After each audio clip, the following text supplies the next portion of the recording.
அப்புறம் சந்திச்சிருக்கோம். சந்திக்கின்ற பொழுது அவர்கள் சொன்ன ஒரு வாசகம், நான் ஒரு சாமானியன், நான் சாதாரணமாக டீ வியாபாரம் செய்தவன், என்னுடைய தகப்பனார் மளிகை கடை வைத்திருந்தவர் என்று சொன்னார்கள்.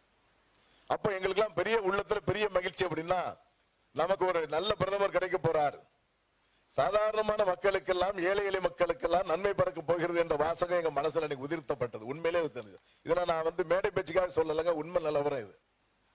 ஆனால் பாரத பிரதமர் அவர்கள் பொறுப்பேற்று இந்த உலக நாடுகளிலே இந்தியா தலை நிமிர்ந்து இருக்கிறது என்று சொன்னால் அவருடைய கடுமையான உழைப்பு என்பதில் யாரும் மறுக்க முடியாது. இன்று அமெரிக்க நாடு 25%, 50% வரி விதிப்பை திணித்தாலும் கூட அதையும் எதிர்கொண்டு நம்முடைய உற்பத்தியாளர்கள் பாதிக்கப்படாத வகையில் பல நாடுகளுக்கு உற்பத்தி ஏற்றக்கூடிய சூழலை உருவாக்கி இருக்கிறார்கள்.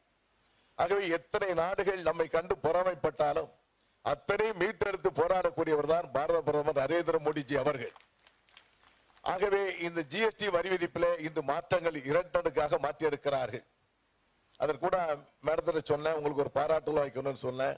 எனக்கு ஏன் பாராட்டு விழான்னு சொன்னாங்க. ரொம்ப எளிமையாக, அதாவது இப்ப சாதாரணமா பாத்தீங்கன்னா சின்ன விஷயம் செஞ்சா கூட அதை பிரம்மாண்டமா வெளிப்படுத்துவாங்க.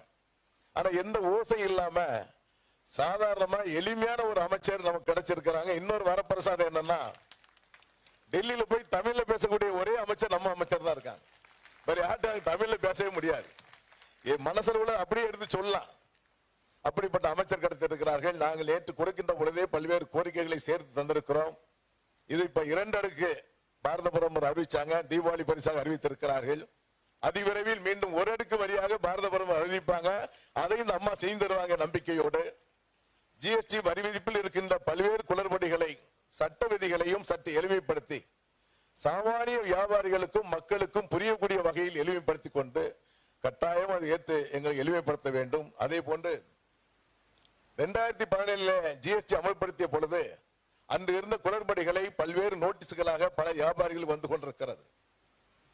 அதை சில அதிகாரிகள் வைத்துக் கொண்டு அவர்களும் லாபம் பார்த்து விடுகின்றார்கள், வியாபாரிகளும் அச்சப்படக்கூடிய நிலை இருக்கிறது. அதற்கு மேடம் அவர்கள் ஒரு சமான திட்டம் கொண்டு வந்து அதற்கு ஒரு முற்றுப்புள்ளி வைக்குமாறு அன்போடு கேட்டுக்கொண்டு இன்று தமிழ்நாடு வணிகர் சங்க பேரமைப்பின் பல லட்சம் வணிகர் சார்பாக நெஞ்சார்ந்த நன்றியினை தெரிவித்து எங்களுக்கு